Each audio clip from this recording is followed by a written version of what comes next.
First.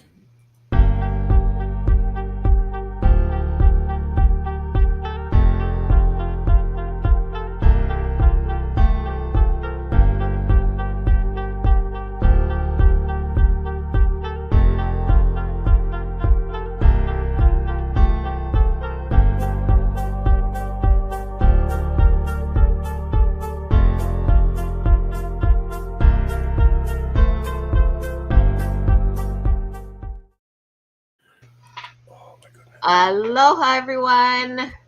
Aloha. Welcome to our live. My name is Sasha Smith of Rise Capital Investments, and this And is. my name is Chris Borden with the same Rise Capital Investment or partner with Rise. All right. And today we're going to kind of discuss and talk about, and you're going to learn some tips on how to get better returns on different types of investments from, real estate, stocks, maybe things in the equities market. And we're going to have some bonus items to discuss and announce at the end. So stay tuned. Let's jump right into it. My name is Asha Smith. I've been investing since 2019. Prior to that, I was a civil engineer for 10 years. So always kind of learning and educating myself, jump into investing and had some success in real estate. And that's mainly what we focus on. But I have learned along the way different ways to get better returns on my money. And so has Chris. So maybe, Chris, you talk a little bit about your background, and then we can jump right into our first tip.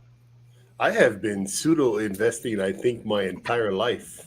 Probably trading little plastic toys when I was a kid and trying to see if I could get a little bit more money for it.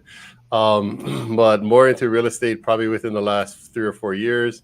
Sort of. I mean, pseudo, again, going back to pseudo investing, probably since I think we bought our first house when we were 19, or I was maybe 20 and my wife was 19. I can't remember. It's been a while.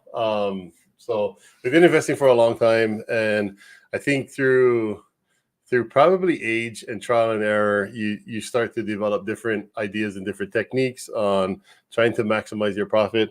I think my previous background was the CEO of a large corporation back in Hawaii. It was a retail corporation, and I think a lot of times, and this is my personal experience, but I don't think it's unique to especially my industry, my previous industry anyway. I think a lot of times we get busy and caught up in our day to day work. So again, W-2 is the CEO of a large, and I was always on the C or D suite positions almost my entire career. So for almost 30 years, in one of those executive positions. And I think a lot of times we sort of have the set it and forget it mentality. We maybe hire a financial advisor, and maybe every 6 months or every 3 months, we jump on a call. They tell us how wonderful we are, and they show us our investments are earning 4 or 5%.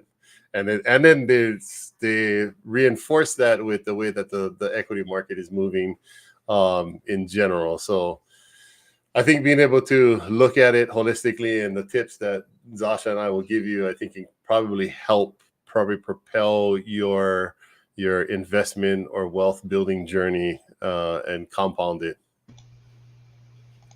I agree. So, number one tip, and something you've probably seen recently if you kind of go into your local bank consistently, is that a lot of these interest rates for savings accounts have been, double of what they were before. I remember a lot of these, high yield savings accounts is what we're initially talking about, T-bills, or talk about treasury as well. Chris will touch on that. But for me, being more of a little simpleton here, whenever I go into the bank, I was looking at, like CDs or, just some savings account, because I knew my regular savings account, it was like earning 0.01% interest. So it didn't even make sense to really leave it there. But as soon as I seen, I could put in a CD, a few years ago, it's only 1 to 2%. So that didn't really make sense either. But now, more recently, we've seen banks offering, 4, 5, sometimes 6% in these high yield savings accounts. Yeah, I think a lot of it ties into, like you mentioned, the T bills. A lot of it ties into the treasury and what the banks will earn on that side of the spectrum, because banks have to reinvest their capital as well. Well, they typically reinvest their capital as well. I think most people know how banks generally work. So the higher the interest rates that they can earn, typically you're going to see higher interest rates on the money that your savings. And it's to Zasha's point earlier. There's a very big distinguished difference between your normal savings account. So if you have money in your normal savings account, you are losing every single month, because if your money is not at least keeping up with inflation, then you're literally every month you're literally going into the hole with money sitting there. And there could be use cases for money to be sitting there. So take it with a grain of salt. But we're talking about how can you accelerate your wealth growth, and one of those options is maybe again investing into different types of treasuries. You have your short term 3 month treasuries, all the way up to your long term. Most of the fundamental interest rates that you would see on like your home and what you see on high yield savings account are normally tied into your 10-year treasury. So you can kind of look at that too as your benchmark, and see where the 10-year treasury is at. I haven't looked today. It's somewhere on the high fours. But you can definitely get good returns on if you look at like the different high yield savings account, and that could be an option. I think diversifying is extremely important. I mean, not having all your eggs in one basket. So maybe we can talk a little bit more about different options. Like, I guess on your side, Zasha, how do you? I'm assuming you don't have all of your money in a high yield savings account. So how do you I currently diversify? don't have any money in a high yield savings account, but my daughter does, my husband does, and I am more of I like to look into other options for money because I manage it almost daily. I'm looking at my account. So for those who are, way more conservative, that's just one little tip that we can give you. It's simple. You just go into your, local bank. You don't even have to make an appointment with a financial advisor or anything like that. You can just go in and talk to some of the mortgage officers or lenders that work in your bank. So you don't have to go too far out of your way to kind of get tapped into these really conservative high yield savings accounts. And then a lot of times you can pull the money out of it without, fees and things like that. So check with your local banks, but that's a number one. Number two, like Chris said, is diversifying. So what does that mean? That means investing in different things. So have maybe some of your maybe emergency savings, right, in a high yield savings account, and then maybe invest in things like, the stock market, invest in your retirement, invest in real estate. And so our focus here at Rise Capital is really the real estate side, but we're actually invested in a bunch of different things. So for me, I have my active income has been flipping, has been more recently coaching, and then of course in investing and being partners in the fund. But for me, it's just important for people to have their money in different pots, like Chris said, because a lot of our investors have solely just invested in the stock market.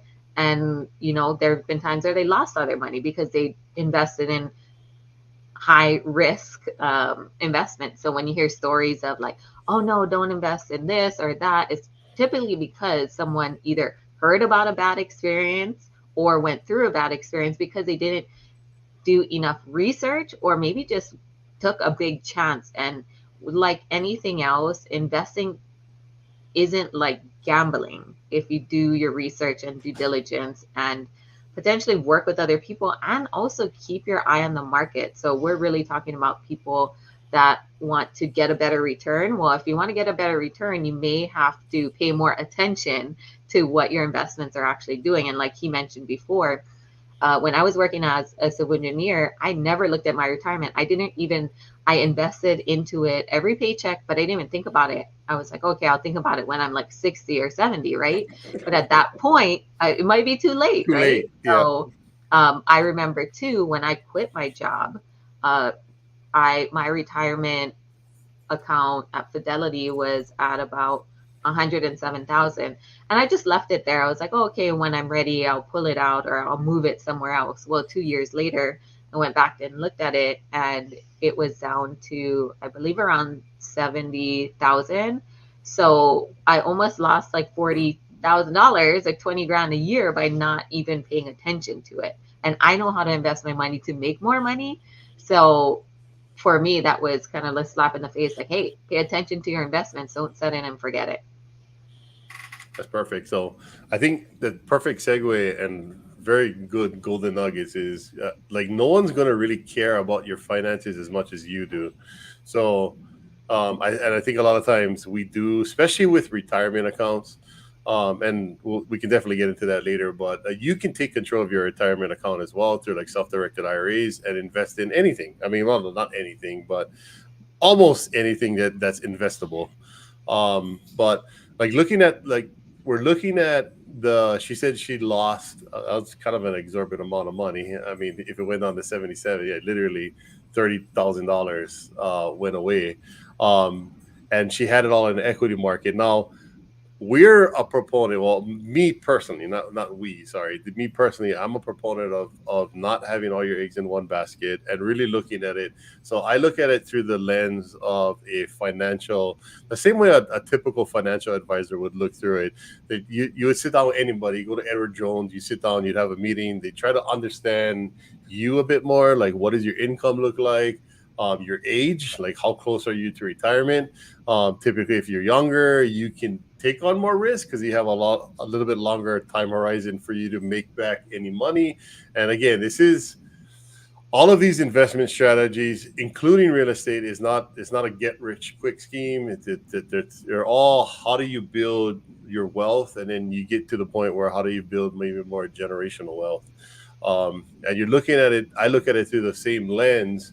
So I like to put, as Zasha pointed out earlier, or she articulated earlier, into different buckets.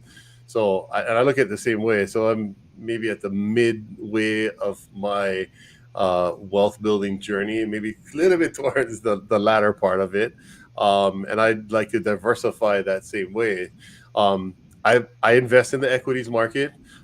This last year, especially with if any of you kind of are looking at, or as Zasha said too, just kind of paying attention to what's happening out there. If you have, you know that the NASDAQ has been on fire. I think year to date, they're up like 30, maybe even 40%. It's in somewhere in that range, somewhere between 30 to 35%. And most of that came from NVIDIA. Like the largest portion of that came from NVIDIA. And they actually completely, I want to say NVIDIA is in like the 6 digits before the split anyway. So like I like to have a portion of my capital in there. We also look at, so if you were to sit down with a financial advisor, that again, they try to figure out your risk profile and then they would allocate accordingly. So you'd have money put into treasuries or some type of low risk interest bearing account. As well as you'd have some portion of it in the equity market. And even in the equity market, you'd have that split up between maybe some international, some emerging markets that you'd get potentially higher returns on. And a little bit more, again, depending on where you're at in your investment risk profile. So I allocate my own personal capital the same way. We just do a lot of it in real estate. I look at the equities market, and like I said, I have money allocated into different sectors in the equities market. Like everyone knows the ramp up of AI and the power of AI. But I think a lot of times people don't think about like infrastructure on AI, which is huge, right? The more AI you have, the more infrastructure you need to have. And when you look at infrastructure, you look at buildings is one of them, right? Data centers is a large portion of it, but another large portion of it is energy.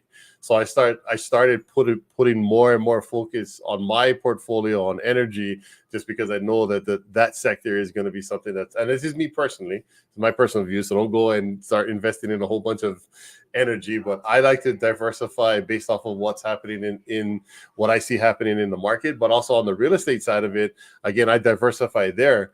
I know that debt investments are going to be a bit more safer than the equity investments that we potentially do.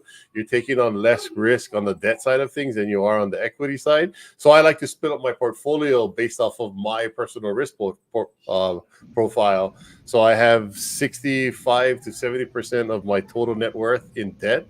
And then I have a remaining portion of it that I put into equity investments. And then I take a smaller portion of that and I invest it into venture capital. The venture capital is taking on the highest risk, but I'm going to get the highest return profile. And then I base all of my investments based off of that.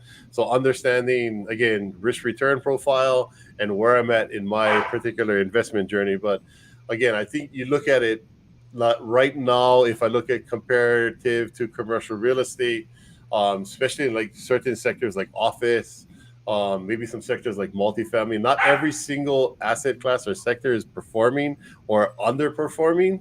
So you have to look at it like by each individual investment. But the equities market has definitely performed in the last year anyway a lot better than certain commercial real estate assets. But if I look at it in total, so if I take like the last 10 years, and I take this, let me just take the S&P 500, because that's the normal benchmark index that everyone looks at. The S&P 500 in the last 10 years yielded somewhere, it's been pretty impressive, but most of the earnings have happened more post-COVID, right? You had right after COVID, well, right during COVID, everything tanked. Right after COVID, everything shot up a little back in maybe 2022. Everything dropped back down because of everything with interest rates. When the Fed started raising interest rates, everything dropped. And then 2023 comes along where there's speculation that interest rates will start to come down. Everything shoots back up again. I think it was yesterday, the S&P broke its highest ceiling ever. I think the NASDAQ as well. I think both of them did. And then today it's down again. So, I mean, you definitely have the ebbs and flows of it going up and down. But, I mean, looking at it, I think it was somewhere around S&P over the last 10 years, been somewhere around 15%. Don't quote me on the exact number, but it's been somewhere around 15% annualized year-over-year growth. On real estate, however, on just private equity in commercial real estate, it's been somewhere closer to the 20. There's a big range because there's a lot of different asset classes.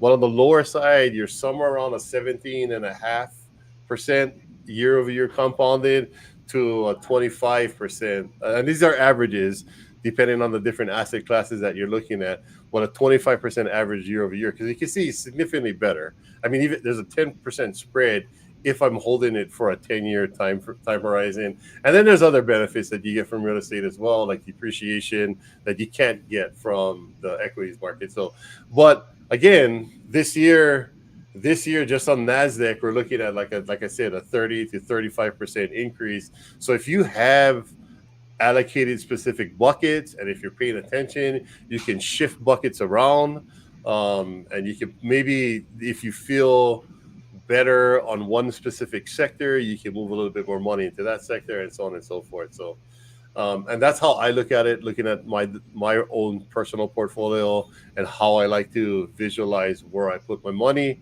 And again, you definitely don't want Zasha's surprise. And I know it happens out there a lot, where I said it and forget it, and we go back and look and go, oh my God. I had someone talk to me yesterday, and he was completely livid. He was a potential investor coming into an investment, and he said, you know what I got from, I'm not going to say the name of the company. I also forget what it was, but he put in money there. He's been putting in money there for the last 2 years. And I think he had like a 2% yield on his money, which is sort of kind of crazy, especially with the environment that we've been under. But that happens when you're setting it and forgetting it. Again, no one's going to care more about your money than you. So try to maybe take advantage of some of the tips, pay attention to where the market is, and then just align yourself with someone that's doing what you want to do and be able to get in on different opportunities. Yeah, I agree. And more recently, we have been getting, especially through our fund, but just in general, Chris has been doing debt deals for a while and lending out money to get a higher return.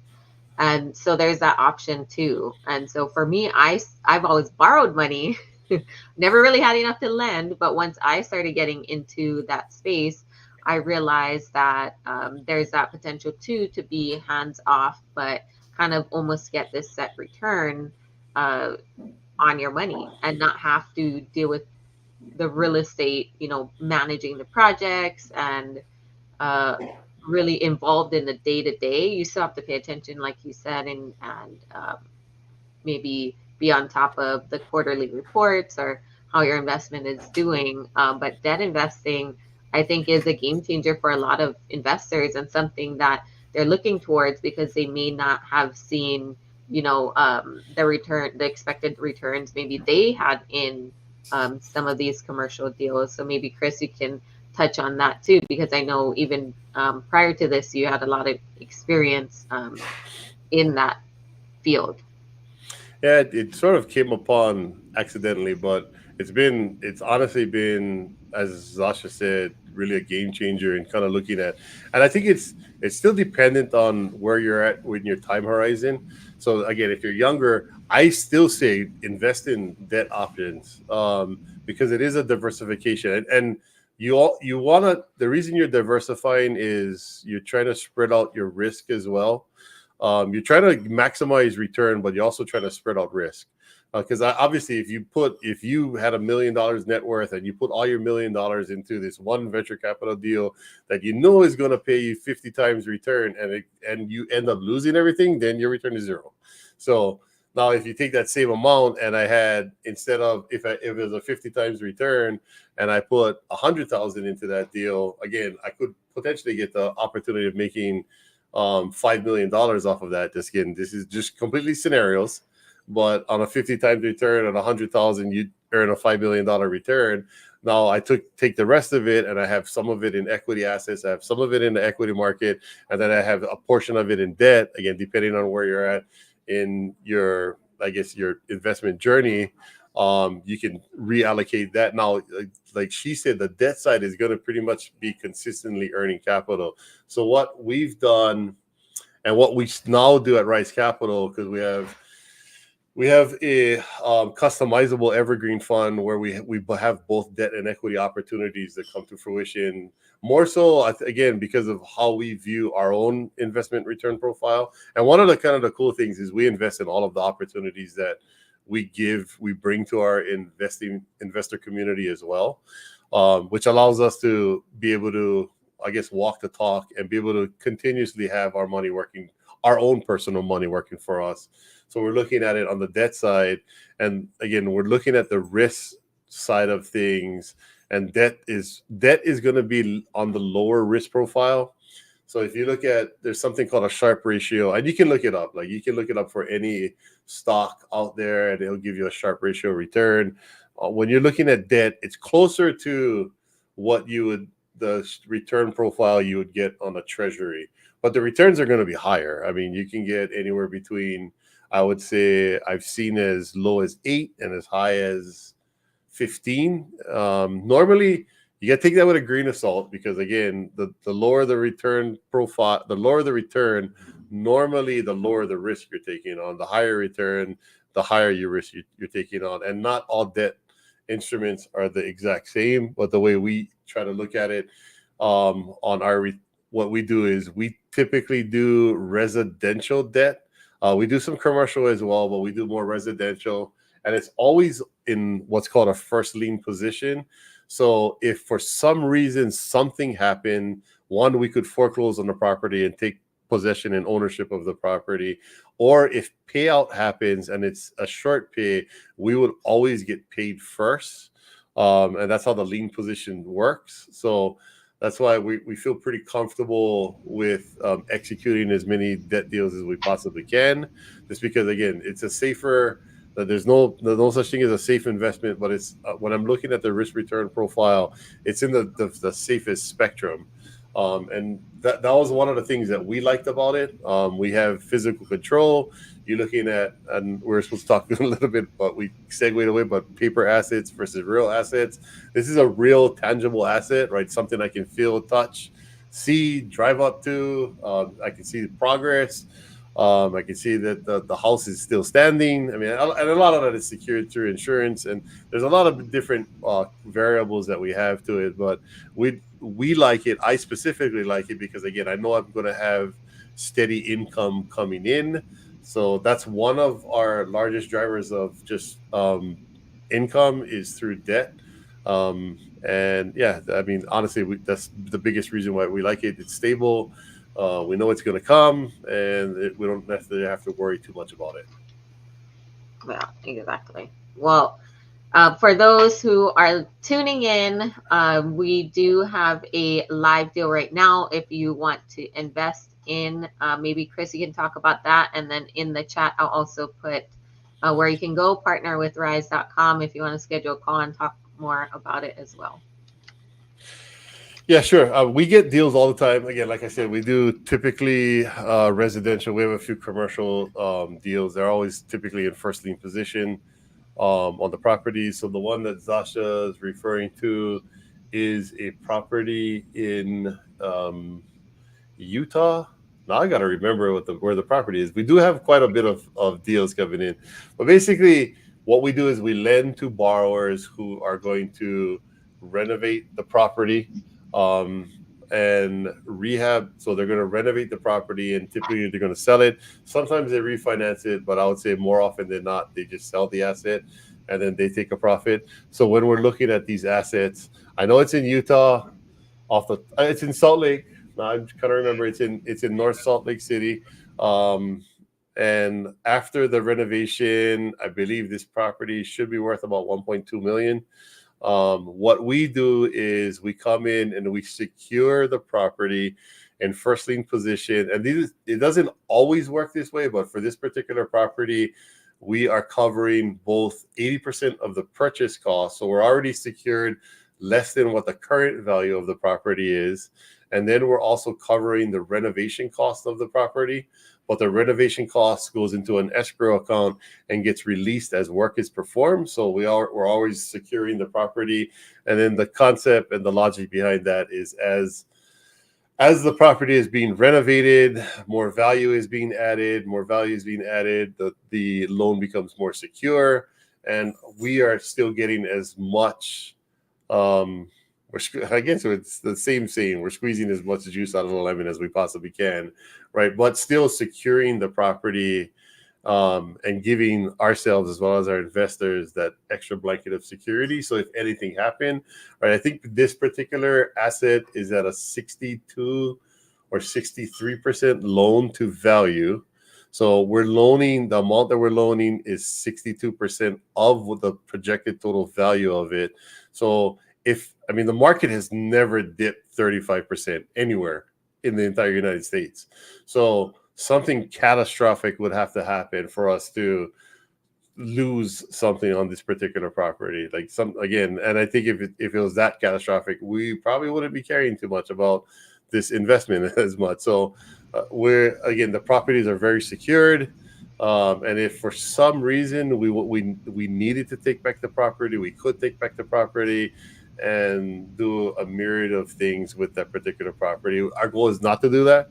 Our goal is to support and help the borrower as much as possible and give our investors the best return that we can possibly give them. But that kind of is a general synopsis of what we do, summary of how we do our debt. I mean, there's a lot more to go into it than that, but it's a general summary and kind of an update on that particular project. Yeah, and we will be deep diving more into tips on how to get better returns and just overall investment strategy in a couple weeks on a webinar that will be an hour long. So more of a deep dive than today's call. But we're glad that you guys all joined us today for this live to learn how to get better returns, because don't we all want that right now? So if you have any questions, or want to book a call with us, go to partnerwithrise.com, or have any other questions about what we went over today, put them in the comments and feel free to contact us anytime. Oh, We did. well, we have We a did have few. We have a few questions and I mean, I'm before we sorry. wrap.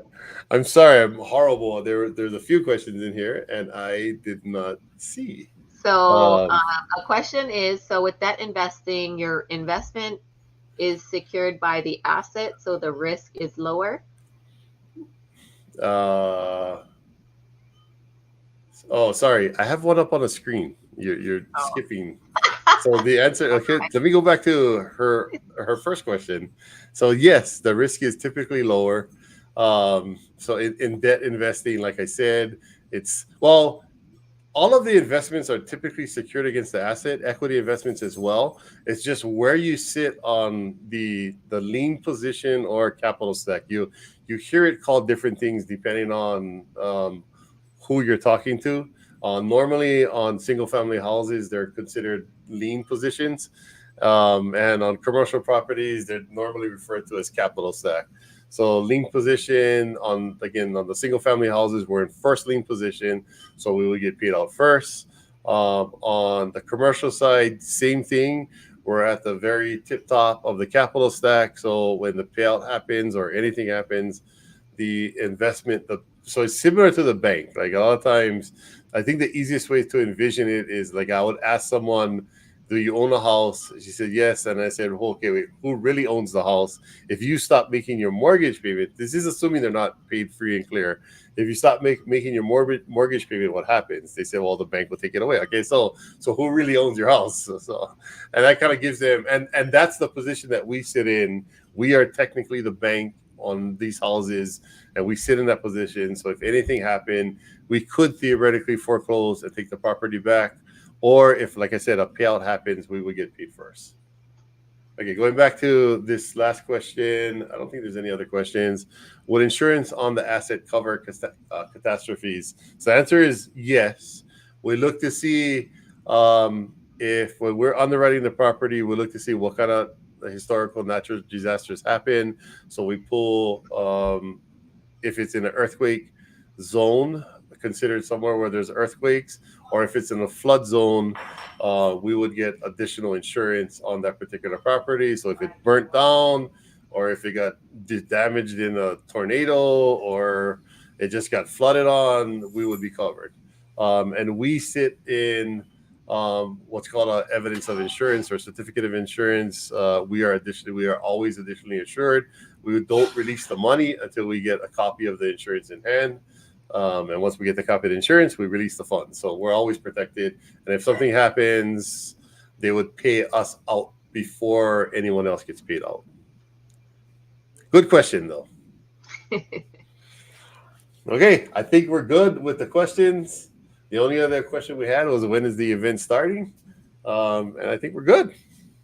Perfect. It was Thank you guys awesome, for Joshua. joining us. And like I mentioned before, we will be having a webinar in a couple of weeks that will dive deeper into these topics. So if you're interested, keep a lookout on our LinkedIn's, Rise Capital. And definitely if you're interested, even just to talk story or, talk about your current investments and see what maybe options you have, or, if we can help with anything at all, feel free to book a call with us at partnerwithrise.com. All right, this is awesome. Aloha, everybody. You guys have a great day.